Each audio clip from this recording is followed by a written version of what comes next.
could I just remind everyone to use the microphones as people may be listening in. So welcome members of this committee and officers and our internal and external auditors. Are there any apologies? Chair, we've received apologies from Councillor McCartney, who is substituted by Councillor Waller this evening. Thank you. The next item on the agenda is the minutes. My record seems to be that I'm the only person here present who was at that meeting because Gail is substituting for Councillor McCartney. So what is the process on that? If you were happy to move, Chair, I mean, there isn't a legal requirement to have been at a meeting in order to agree the minutes. If a member present is willing to take your word for it and second. That doesn't sound very good governance. Risk management. Or if you're more comfortable with deferring the minutes until the next meeting when Councillor McCartney is present. I think we'll defer those until either she is present or she delegates to someone who is substituting if she doesn't attend. I have to apologise. She didn't tell me how she reads the minutes. Perhaps I should have asked this. So I apologise. Okay, are there any declarations of interest anyone would like to declare? Any petitions, deputations? None received, Chair. Any questions with notice from members? None received, Chair. Any notices of motions? None received, Chair. Any lost papers? Moving on, we're looking to appoint a vice chair. Do we have any nominations?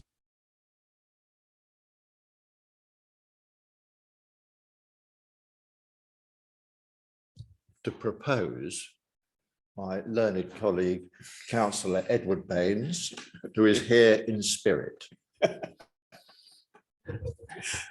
Would anyone second that? Are there any more nominations? Can we vote on that, please? Who supports Edward Baines to be vice chair? 3, Chair. Well, Edward. Against? Abstain? 2. And that's carried, Chair. Thank you. So Councillor Baines is vice chair. And moving on to item 8, it is the external audit progress report, and I look forward to the presentation. Thank you, Chair. So normally I would just take this as read, but as there's new members of the audit committee, it's probably worth going through it and just explain where we are in our audit cycle as it is. So this is our progress report at June. If you look at page 6, but you're page 14 in the pack, the audit deliverables, it's probably a good place to start. So this takes you through, we're currently undertaking the audit of the 21-22 financial statements. And this kind of sets out the key reports that come out, which kind of map into your training that you've just had. So the audit plan was presented to the audit committee in April and was approved, and that kind of sets out the risks that we've identified. We're kind of in our lull at the moment, waiting or anticipating the draft financial statements to be ready at the end of June. And then we're due to start our audit next week on the accounts. And then what we'll do is we'll conduct our audit, and then in a normal year, we would be presenting them to you at the September audit committee. However, due to the ongoing COVID issues and the impact that that's had, under the guidance, that deadline has been pushed back to the end of November. So we're not required to make a report until the end of November. Obviously, speaking to officers, ideally, we'd like to get it done as soon as possible. And if it's finished before then we will be bringing it to an earlier audit committee. But the statutory deadline for audited accounts and our audit report is the end of November. And then there's one more report that we do, which is the auditor's annual report, which I think was referred to as an annual audit letter in your training. This kind of sets out details on our value for money work. And again, in any normal year, we would be doing that work alongside our audit and reporting the findings at the same time. However, the National Audit Office has again extended that deadline to 3 months after we issue our audit report. So again, we want to do it as quickly as possible. So in there, we kind of say December 2022, we'll be presenting that, but ideally we'd like it to be sooner, because obviously the longer it goes on after the financial year, the less relevant it becomes. I think we had that with the 2021 and the delays in that by the time we'd finished our work, a lot had moved past. You'd agreed your next year's budget. So what we were reporting for the arrangements in 2021 were a bit out of date and things have moved on. So I think this next year we'd like to move it forward and kind of, if we can do it and present it at the same time as our audit report, then we'll do that. But there is the gap, but there is a delay that we're allowed to have until the end of it, effectively to the end of December. So that's our target. So that's kind of the main key points of our progress report. There's also at the back, from page 15 onwards, there's, for your information, as an audit committee, so there's lots of reports that come out, so it kind of points you in the direction of where you can do some reading around what's going on in the external audit market and specifically in the public sector. So there's bits on the sector updates, so there's like the levelling up white paper, our reaction to the levelling up responses to well, it's MCHU, but DLUC, and there's things about cybersecurity. So it's what papers are being released by audit bodies over the past few months. And obviously what we'll do at every audit committee is present a progress report, unless we're presenting one of our big reports, which kind of just give you an update on where we are.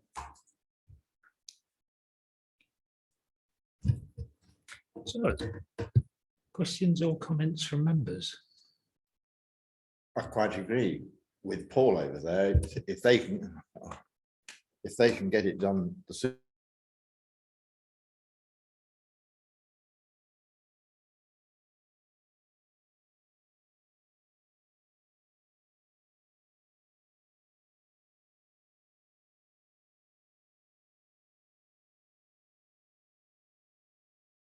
require, and they can be churned through quite rapidly.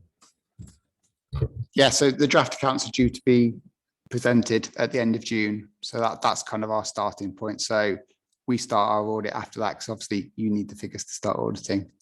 We do try to do some interim work as we're doing our planning, but that depends on the availability of council staff and our availability, because obviously at the moment the external audit market is under a lot of pressure. There are lots of delays on opinions from previous years that are due to a number of things technical, but I think we're in the same situation as the council. We're finding recruitment very challenging at the moment in this area. So it's one of those that, and it's not just us, it's all of the audit firms are just struggling to either retain staff or recruit new ones.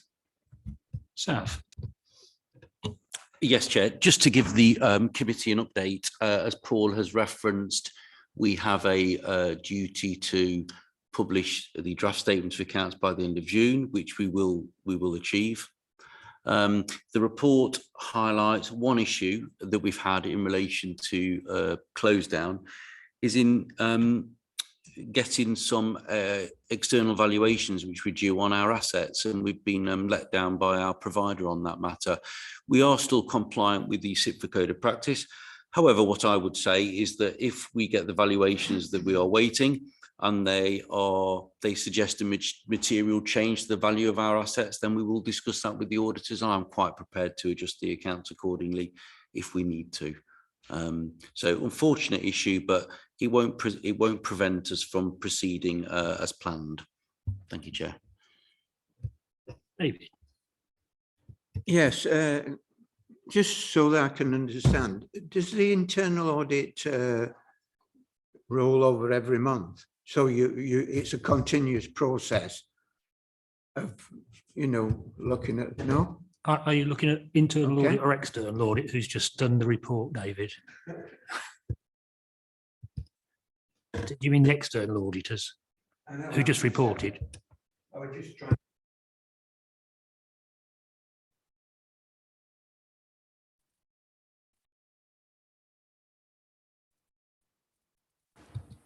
I think the question was.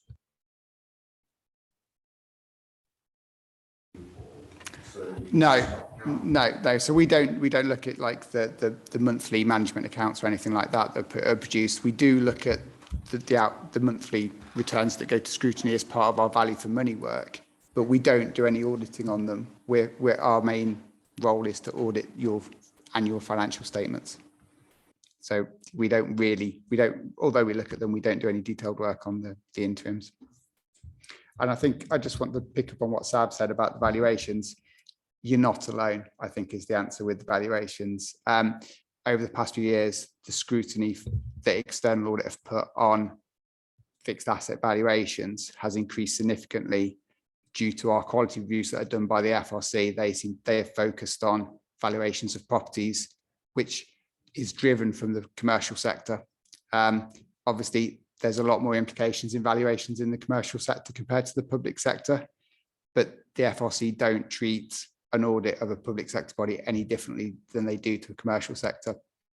So where recommendations come out of their reviews about what audit work we have to do, we have to follow them on public sector. And that's kind of resulted in significant work being done on the valuations, which obviously means that the valuers spend a lot more time answering those.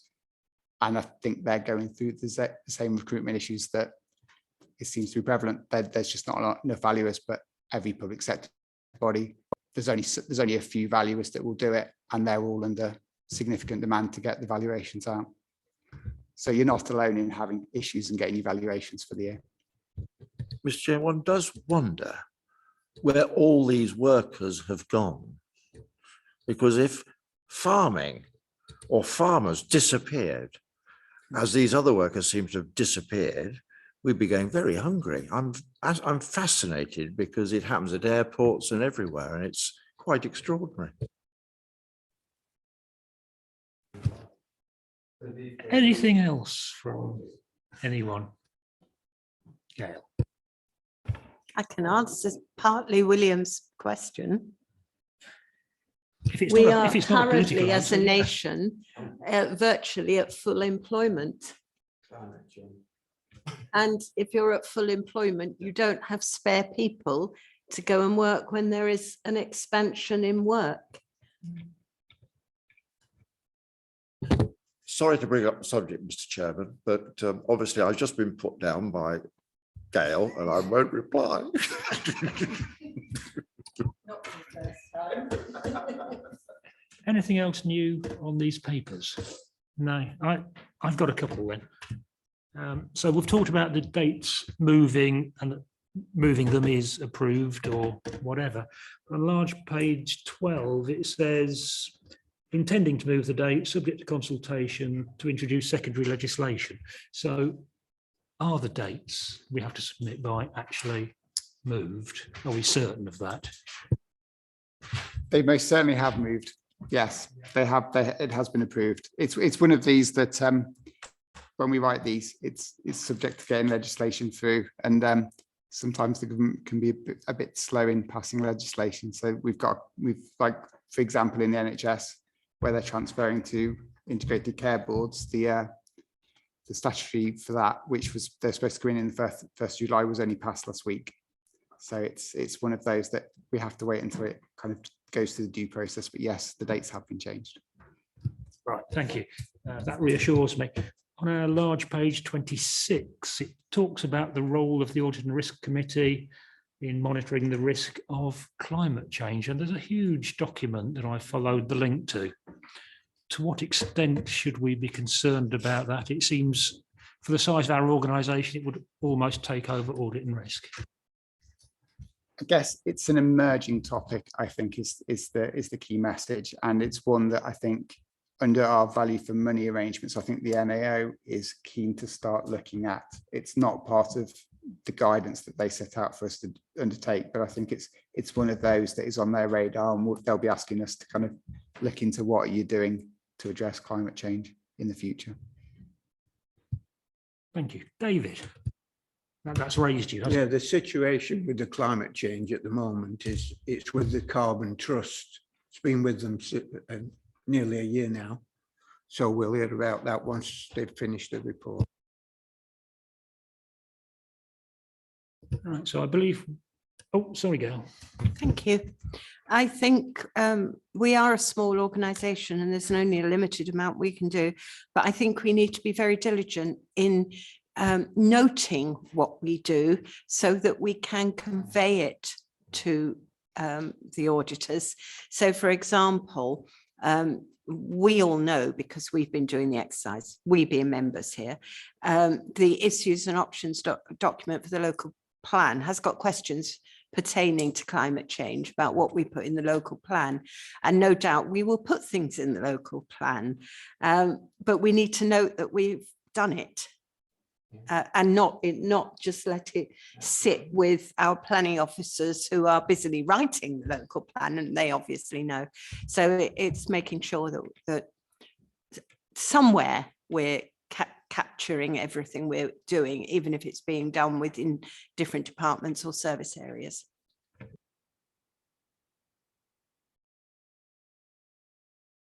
It's too vague on climate change, the local plan at the moment. The local plan isn't yet written. Yeah, we're drifting a little bit, David. So is there anything else on these papers? If not, we're asked to note them. I don't think we need to vote just to note something. No, Chair. No, we don't. So moving on, annual governance statement.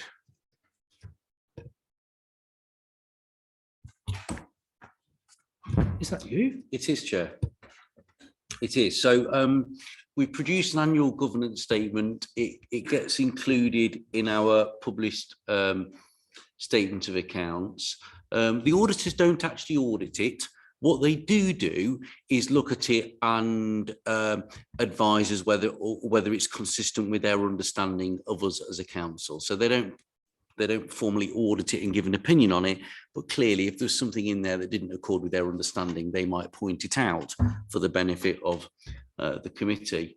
What we tend to do is bring a draft of the annual governance statement to this committee for comment. So this is an early draft. I've already had some comments from officers, mainly around the way some of the sentences are written and some other things, nothing of major substance. But what the annual governance statement is designed to do is to give the public, residents, a sense of how the council operates, the things we do and how we do them, and some of the findings from the work that we actually do. One of the decisions we have to make is to determine whether we think we have any significant governance issues to report.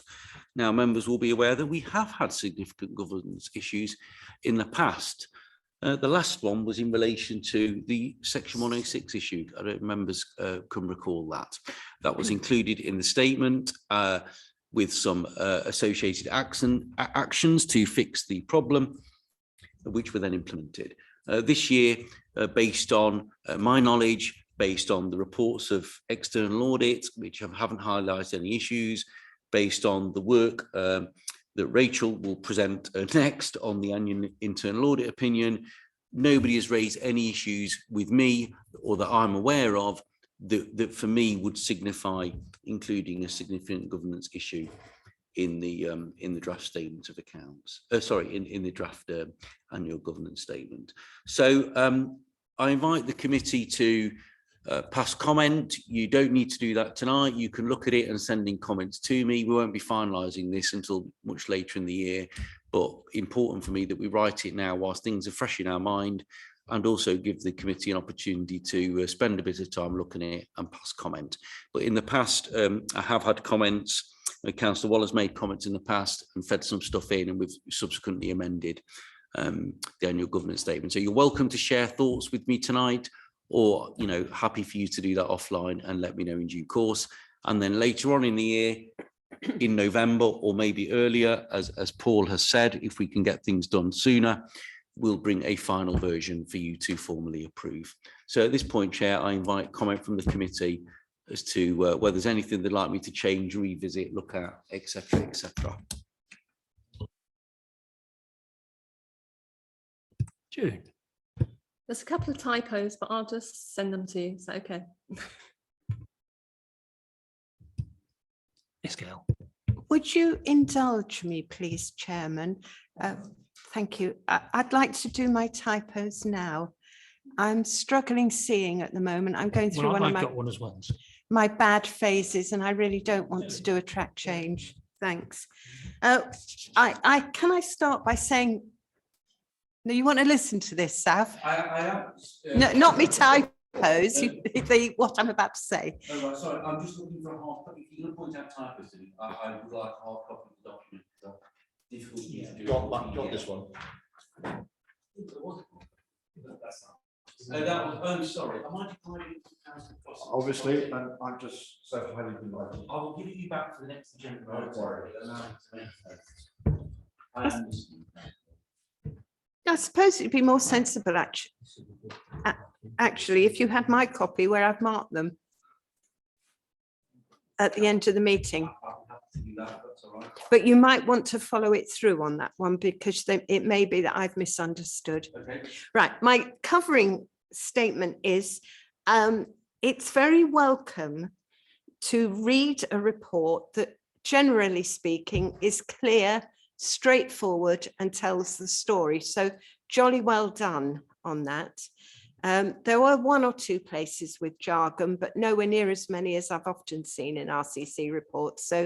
So congratulations, Sav, for you and whomever has put this together. And you can pass that on if you like.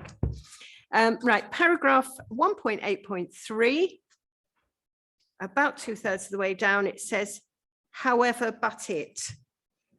Apart from obviously you don't have a capital B, it doesn't make sense. Okay. 1.8.7 financial, first bullet point. I think it's short term, not shirt term. There aren't as many as you might think when I go through. 1.10.8. Mary might have done rather well, but actually I think it's May. 1.10.9. That this one's a question, it's not a typo. And the question is, are you going to amend this document to reflect the time it's finalised, or are you just going to leave it at that? Is this a genuine question? I'd probably mind to leave it as that. I mean, the No, that's fine, that's fine. But can we say right at the beginning then, so the public, when they read it, know this is a snapshot in time and it is as at. Yeah. Very clearly at the beginning of the doc. Yeah. Thank you. 1.10.10. Yeah. You've got a sentence within, it's actually only one paragraph, a sentence that begins, as a consequence, the council put in alternate arrangements. We are English, can we have alternative, please? Alternate means every other in English, doesn't in American, but it does in English. Thank you.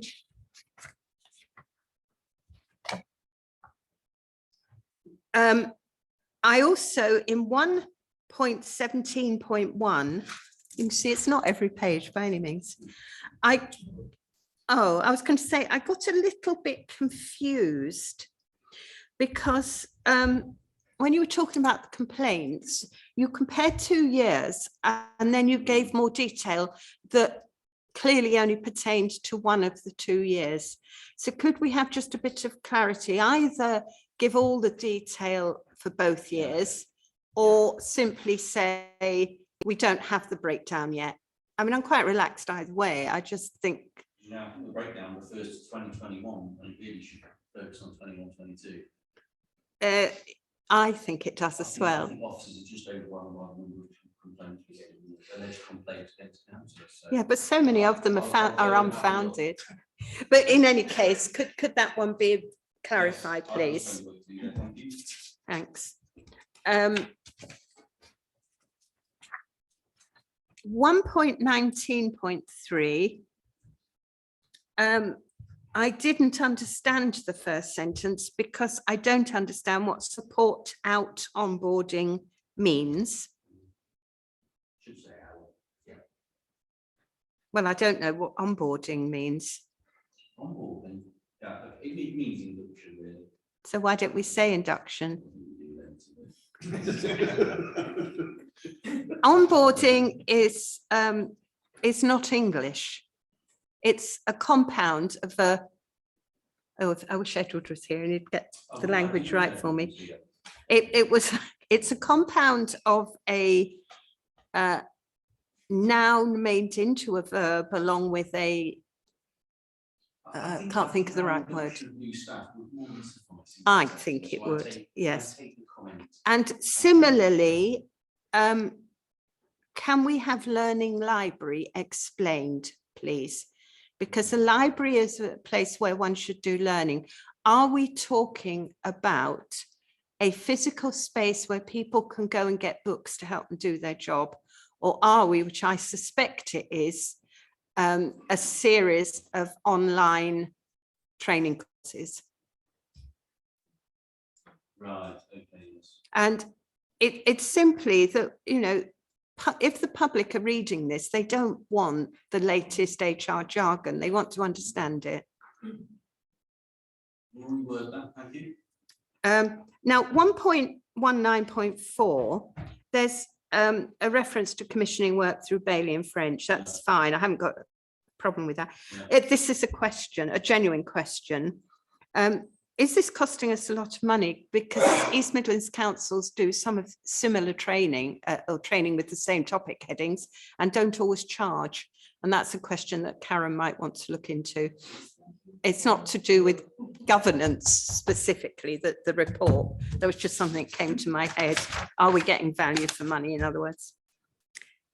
My next one is one where it's paragraph 1.21, sorry, section 1.21, and it comes up in every single paragraph in that section. And it's the term voluntary, community and faith. Can you tell me which faith groups are involved in that? And the reason I ask the question is I am certain that the Church of England as a group, representative by the Deanery Synod, is not involved. Yeah, okay. Now we may, yes. yes, So it doesn't necessarily mean work with all faith groups. no, but the Church of England as a group is the biggest faith group in Rutland and isn't involved in this as the Church of England and its institutions. And it does not like being referred to in this context. Well, I keep being asked what RCC is talking about when it's referring to voluntary, community and faith groups, because and I'm being asked by people like the Rural Dean, because they know perfectly well what it means in the Leicester context. And well, I'm not sure we do. I think it is just the voluntary and community sector, full stop, you see. But I am not certain, because I suspect that there are individual churches that do things. And I know that the Baptist Church in Oakham has traditionally been quite active in the social context. But that is not faith sector. I don't know either, but I'll be able to find out. And it comes up in every single paragraph there. Excuse I'm me, sorry to Carol. be pedantic on that, Yeah. but it's important. Yeah, so sorry to break you mid. I'm just wondering about this one because it is an umbrella term and we don't list every voluntary organisation or not list those that don't become involved.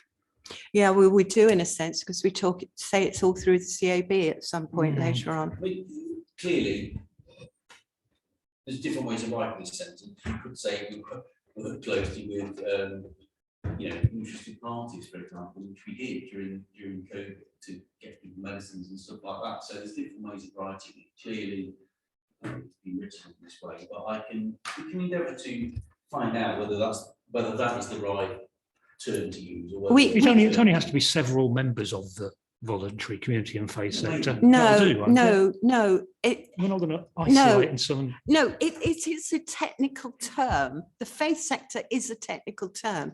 And I have made a lot of inquiries, and as far as I can ascertain, there isn't one in Rutland. There is a voluntary sector and a community sector. So voluntary and community is very accurate. So it could just be the voluntary and community. Yeah. So yeah, we can yeah. stop arguing Yeah. about the faith part. Yeah. Leave Probably- faith out of it. Probably not, because we do know the faith sector have helped with the Ukrainian refugees, for example. No, the faith sector hasn't. Individual churches Yes. have. And it's a difference. So several members of voluntary community and faith organisations have supported it. That would be better. Yes, that would be much better. The deadlock is broken. Mm. And my next one is a genuine question, which is more, I think, Karen than Sav, and it's 122.2. We say Rutland is now strategically aligned with Greater Lincolnshire Local Enterprise Council, which is true. And we are contributing to the development of plans to support economic recovery and growth across Lincolnshire and Rutland. Well, I'm sure we're doing things across Rutland, but I'm not sure from other things that we are being told that I think it's a bit over-egging the pudding. Yeah, over-egging the pudding is what I've written in the margin.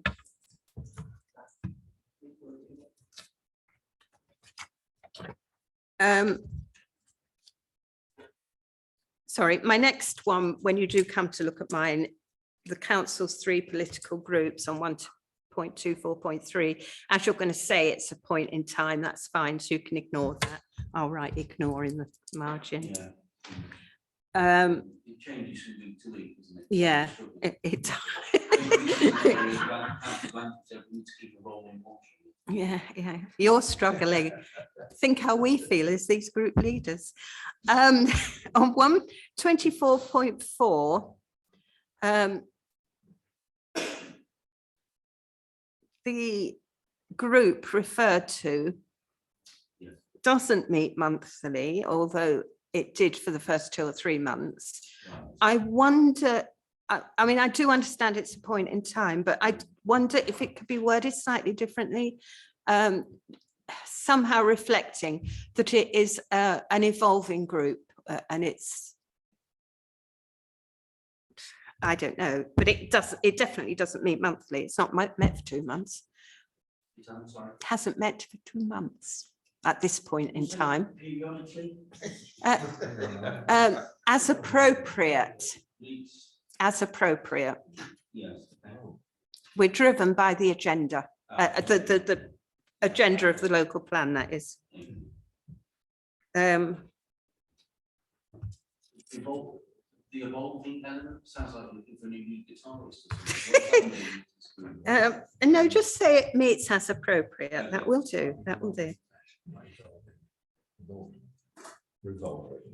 Would you wish in 1.24.6 to change the bit of the statement with the issues and options, which is due to take place in spring 2022, because we're in summer now and it's only just taking place? Yeah, yes. Only because I know originally it was going to be spring and then it just slipped. Yeah. And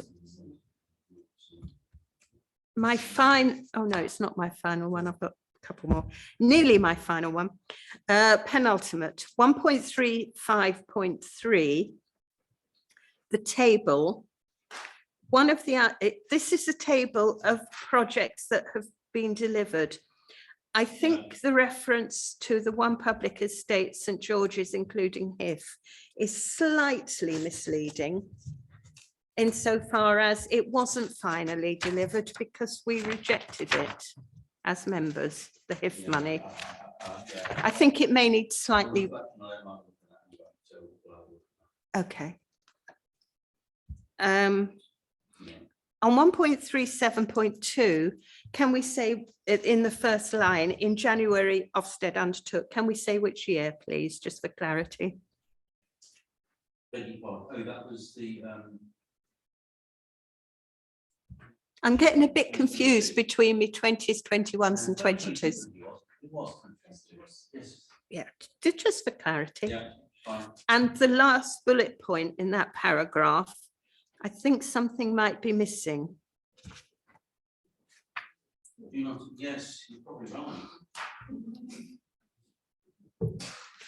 Maybe it's please complete this as appropriate. Shall I add that? Yeah, go on then.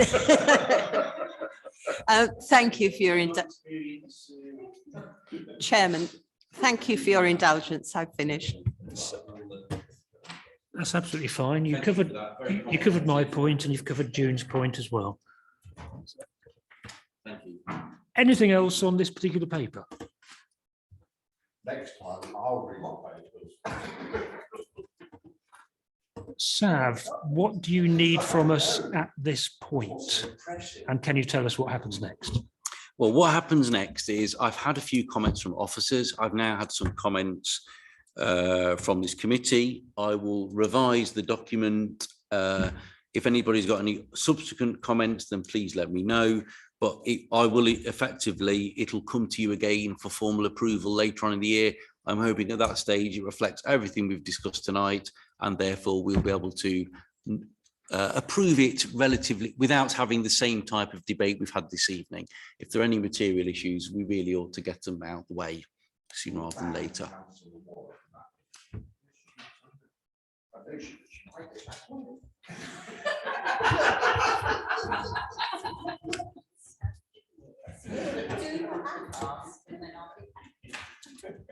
So you're content that we just close that paper at this stage? We don't vote on anything? We don't, do we? Do we need to vote, Chair? Well, I've No. received your comments and I think you fulfilled what I asked. Thank you. Right, so I think I'm looking at the right person this time. So the internal audit report and opinion.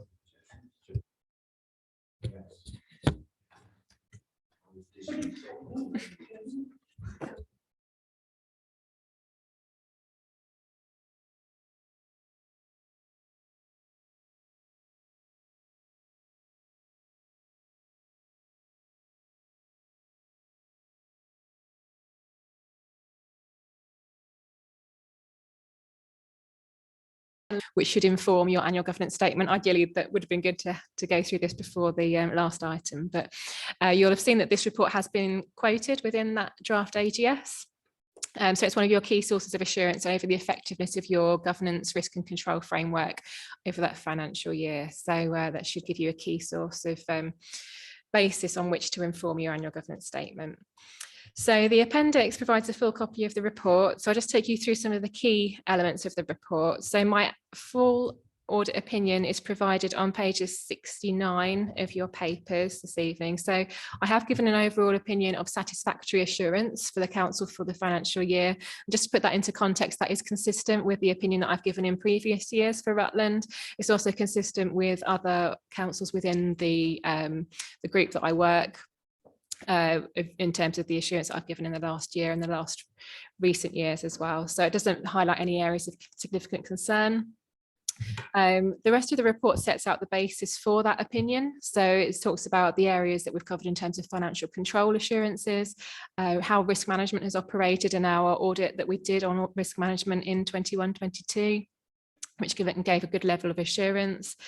We've also reflected on the outcomes of all of the audits that we've delivered. So I'm pleased to say that 100% of your audits received at least satisfactory assurance. So we didn't have any limited assurance reports I needed to flag to the committee. And you didn't have any reports that resulted in a major organisational risk opinion either.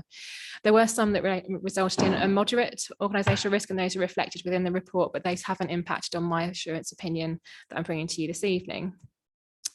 So also within the report is an update on the implementation of audit recommendations. So if we are flagging areas for improvement and management are taking prompt action to implement these, then that gives us good levels of assurance as well that those are being completed.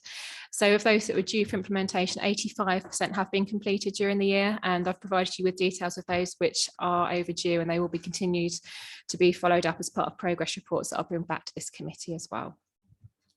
So the majority of the audits have already been reported to the committee throughout the year, but a full copy in table 3 on page 72 of your papers sets out all of the audit assurance opinions, which includes 6 reports which were finalised since the last meeting. So there's nothing that I needed to flag to the committee's attention in relation to those. The majority have received good levels of assurance with some recommendations for improvement, which, as I say, we'll continue to monitor and follow up. So also within the report is an update on the delivery of your internal audit service, so our own performance for your consideration as well. So in table 6 on page 75 of the papers is an overview against our key performance indicators. So we did deliver, I'm pleased to confirm, 100% of your internal audit plan. So I'm able to give a full audit report at this point, and we've performed well against your customer feedback ratings as well. We've also reflected in the table 7 some of the areas where we've added further value, including supporting some of the fraud work and sharing alerts and things throughout the year, which have been able to support the council, particularly with some of those COVID business grants that have been a high risk. So those are the key areas that I wanted to draw to the committee's attention. As I say, this will inform your annual governance statement, and I'm happy to take any questions, Chair. Thank you. You're very keen, Jim. I am very keen. Table 3, where we've got our colour coded, where it's got the yellow and the green. Cybersecurity, satisfactory, the risk is, or the impact is moderate. Do we actually, when it comes up as a yellow, satisfactory, or a moderate risk, do you make recommendations as what needs to be done to actually get that further up the line? Through you, Chair. Yes, so even where they've received a good or a substantial, sometimes there will still be recommendations for improvement. Certainly if there's a satisfactory assurance opinion, it reflects that there's certain controls that either aren't designed as well as we would expect, or there's an area of non-compliance.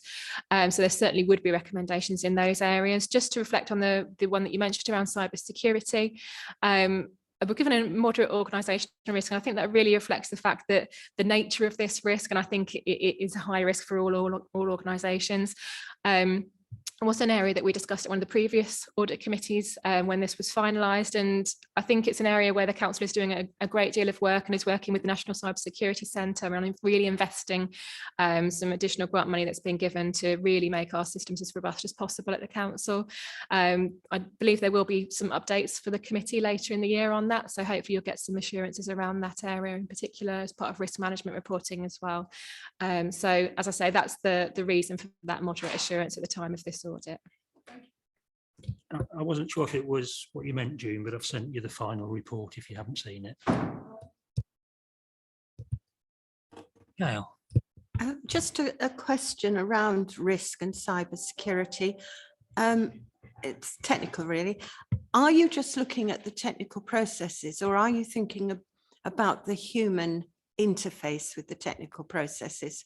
Because I have to say, with the increase in home-based working, I am quite worried about how secure some of not our systems are particularly, but I can imagine people looking at quite sensitive information and a member of the family walking by and reading it over the shoulder, that type of thing. Does that get included in your work? Through you, Chair. So I'm happy to say when we do the cybersecurity audit, it's an audit that I've done at a number of authorities, and I tend to split it into 3 risk areas. So one is around very much those technical controls that you talked about. So it's where we get into the firewalls and all of these kind of software and protection and arrangements in terms of the systems. The other area we look at is around the recovery element. So looking at things like business continuity plans, disaster recovery, how do we support that if we did have an incident, if something did get through the firewalls. But the third is around our users, which I think represent a risk in themselves. So it's how do we make sure that people are aware, because we can have the best systems in the world, but if somebody opens that link in an email, it poses a risk to the organisation. So that's where we look at things like officer and member training around cybersecurity. And that was actually an area where we did make some recommendations, and now there are plans to do a lot more awareness, not just as formal training, but also I know some councils have done things like phishing exercises and things like that, where they've sent out a fake email and see how many people click on it. So there's options to do things like that, just to test that out. And I think that's something that they're looking to do. Certainly some new controls have been implemented recently around the email software. So there's the new flag around any suspicious emails. And what we talked about with IT is whether that presents quite a good opportunity to roll out some awareness for users as well. So hopefully that will be something that follows on this year. Just to mention some of the other areas you mentioned around data at home, I think some of that errs into data protection perhaps rather than cybersecurity. So again, again, when we do data protection, that would be a key area where we would look at staff training again and member training indeed as well. So hopefully that answers your question. Yes, it does. Thank you. I like the idea of member training. I'd actually went on a training course offered through East Midlands Councils a couple of weeks ago, and quite frankly, you know, I'm not completely incompetent, but there were great chunks of it I didn't understand because it was way beyond my IT skills and knowledge and understanding. And I tried doing what they advised in terms of password changing, and I couldn't work out even how to change the password, which sounds awful, but you know, I learned IT when I worked, and I haven't worked for 12 years and not had much training since. Things move on.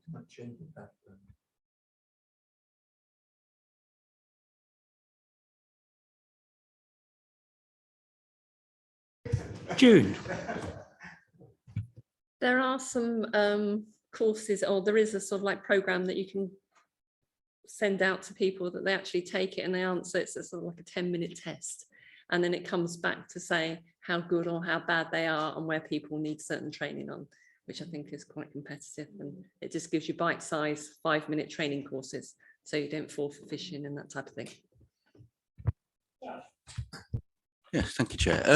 It's an interesting area, this cybersecurity, isn't it? I mean, I think as Rachel has alluded to, Andy Nix did a great job in getting the council £150,000 grant from government towards us improving our cybersecurity arrangements. That was fantastic, and he is in the process of implementing an action plan. And one of the things he's doing is updating our raft of IT security policies and related policies.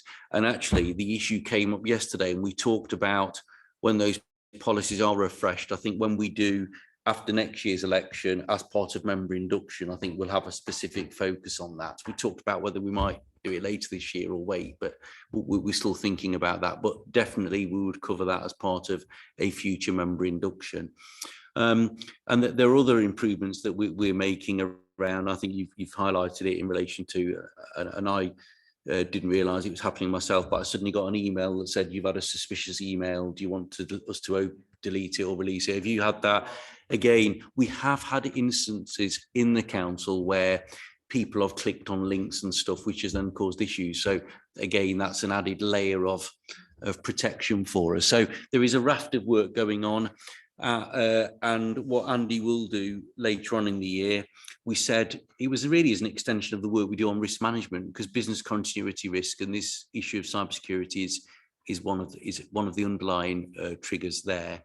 We said he would come to the committee later on this year, and he can talk to us about what we'll do it probably in a private session, but we'll talk about the things we have been doing to try and, you know, improve and enhance our own arrangements. But as I say, definitely cover something as part of member induction on this, because it is important. And not just induction for new members. I think us old members need update training as well. I think all members are invited to go through whatever induction is. Are they not? As indeed this evening. David. Yeah, probably would be a good idea to let all county councillors know not to click on links if they don't know who the email's from. because this happens a lot. I mean, it's one of the main things. You never click on a link if you don't know where the email's from. I mean, I've had emails through the council from Saudi Arabia, Algeria, all over the place, and it's usually a scam. They're trying to get money out of you, and the other one where they're scamming is with the adverts. There's a lot of adverts.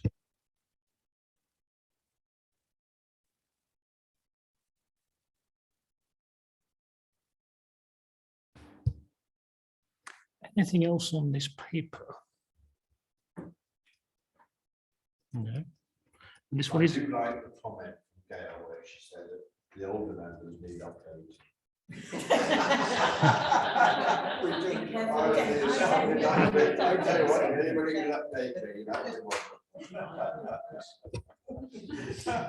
Right. So thank you for that, Rachel. And the next report is to be presented by Rachel.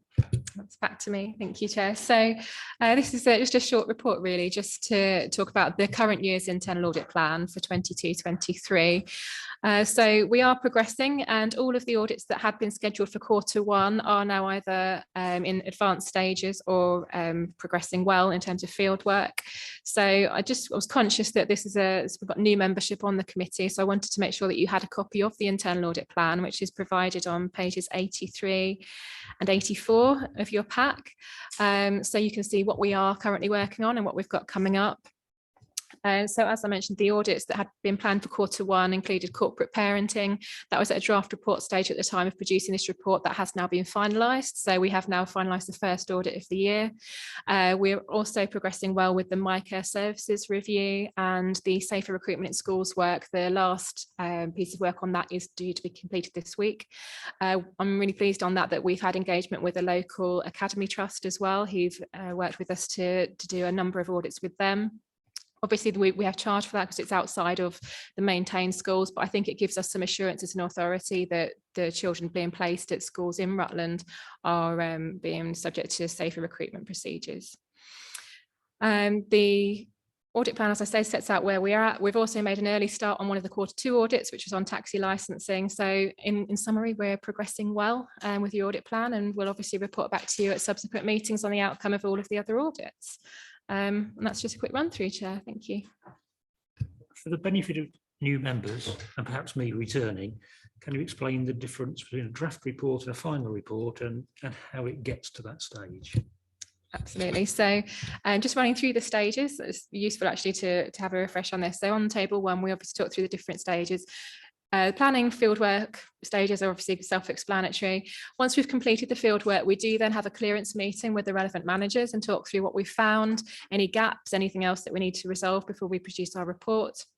A draft report is then issued to the service manager and the head of service, and that will include an action plan. As we've talked about earlier today, there may be some recommendations for improvement, so there's an opportunity for them to agree those actions, put some timeframes in place. Once we have all of those, that goes to the relevant director who will approve the report, and at that point it will be produced as final. Once it's finalised, it's then obviously ready for us to share with you as a committee. And if the director disagreed and you were firm? Well, thankfully, it's not something that we've encountered at Rutland, but if that was the case, it'd be useful for you to refer to the Internal Audit Charter, which sets out how this process works and how it makes sure that we have that opportunity to challenge if that was the case. That's one of the ways in which I would need to use that route directly to this committee. Potentially, I could also raise it with Section 151 officer if I felt that was appropriate under the circumstances, but ultimately I could raise it with this committee. Likewise, if we were to raise a significant issue, so say we had a limited assurance report and management were dismissive of the issues and didn't agree an action plan, again, I would be looking to flag that to this committee as an area where risk was being accepted, which was beyond what I would expect to be a reasonable tolerance as well. So hopefully that gives you some assurance on that. Yeah, thanks. I was for the reassurance of new members, really. Yes, Gail. Just one question, please. What are you doing on the special educational needs and disability audit? Through you, Chair. So on this, I think we were particularly looking to do a little bit of benchmarking around processes and understanding how this service is being delivered in comparison with other comparator authorities. So that we're looking at the performance of that and some of those key controls. Obviously, we'll be looking to pin that down further. So if there was anything the committee specifically wanted us to factor into that, we can obviously consider that in terms of the scope. But that's where we were looking to go with this, really. May I come back on that? Thanks. It's not that I've got anything particular that I want you to look at. It's just that I want to make sure that we are, as a council, using all our resources wisely. And there is about to be a task and finish group on SEND. And we are having, obviously, the government support coming in the autumn on the budgetary side of things, as well as a peer review in the autumn. So I'm just sort of hoping that we're all doing different things and there won't be overlap, which is why I asked the question. Thank you.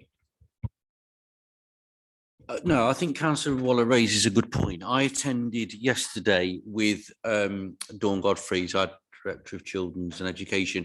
We attended the Delivering Better Value programme, which is the government intervention programme that you referred to, Councillor Waller, where there is going to be lots of external support made available to us, and we will be doing that in the autumn.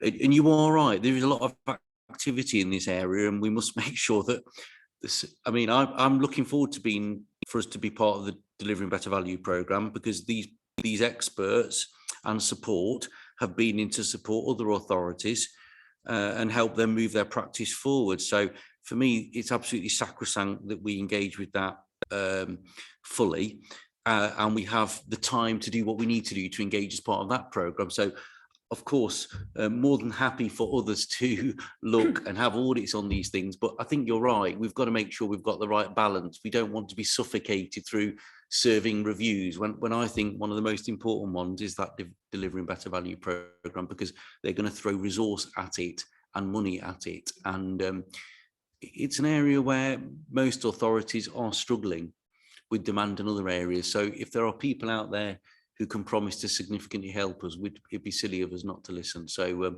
I hope we can find the right balance there and allowing us to engage with that programme and making sure that the other areas are complementary to it and don't get in the way of it. But I think it's a good point. I'm not sure quite at the position yet where we know that that's been managed, but I'll talk to Dawn about that. Just bear with me a moment, William. So I did forward to Gail a copy of the audit plan, which was a Word document, but that simply listed the titles and the number of days. Yeah. I thought we had a document that listed what the activity and objectives were. And would it be wise to circulate that to all members? Yeah, I was just going to say I can circulate a copy of the full audit plan, which was approved by the Audit and Risk Committee in April. So that does, as you say, that includes a section around the assurance that they will be seeking from each of those reviews. So I've just referred back to the one that we're talking about on special educational needs and disabilities.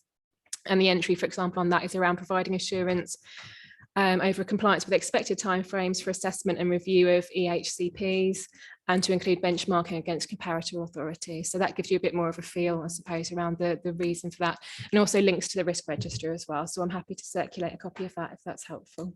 Can I have a quick question on that? Does that include timescale when you're going to do it? That document? It does have the initial, as at the time of approving the fine. audit plan, yes. Thank you. Yeah. William. Alan, thank you, Mr. Chairman, thank you. I'm pleased to hear that there are courses, but to me, one of the most important things is the way that our staff are innovative and have been over the years in bringing in better ways of dealing not only with people on the medical side, but with children. So I hope that we continue to encourage our staff members to come up with criticism and ideas for better ways of doing it, rather than relying upon experts that come in and paint a very rosy picture. That was one. Now, the other one, looking at this report, I'm progressing the annual audit plan. I presume that where it says not started, it means that the audit has not started. Yes. I That's- think- yes, That's a correct. relief, because for me, if I looked at highways and they haven't started, I'd be very worried. But as it's in your ballpark, I'm quite content. How many's in your department? Well, that's Because we've only completed one draft report. yes. So obviously this was in June. So we have got all of the Q1 audits are underway or complete. So we are on track. As I say, we're actually a little bit ahead. We've made a start on some of the Q2 work. So in terms of the resourcing, as I mentioned earlier, we're actually employed by North Northamptonshire Council. So within that, we have a structure that's split almost in two, that has the team that work fundamentally on North Northamptonshire audit work. Then we also have the structure that deals with our delegated services. So that includes Rutland County Council, Melton Borough Council, Harborough District Council, and East Cambridgeshire District Council, as well as some housing authorities and academy trusts that we also work with. So within that team, we have a structure with audit managers, principal auditors, of which we have 2, and currently 1 senior auditor and a trainee auditor as well within that role. So we currently have 1 vacancy, but we're currently out to recruitment on that. So at the So moment you've got 4 yes, authorities. for local authorities within that team, yes, in addition to North Northamptonshire Council. Yeah, just remember it's a plan over a year. Yeah, that's why I'm asking the Yeah. question. The year starts in April. Yeah, that's right. That's why we've got 1. Anything else on this? No. So you're happy for us to simply noted that for the time being, Rachel? Well, having been scheduled to be here till 9, I can tell you that completes the meeting, and there's no other urgent business being notified to me, so the meeting is closed at 2 minutes after scheduled time by my rating. Thank you, Mr. Chairman. Very good. Very good.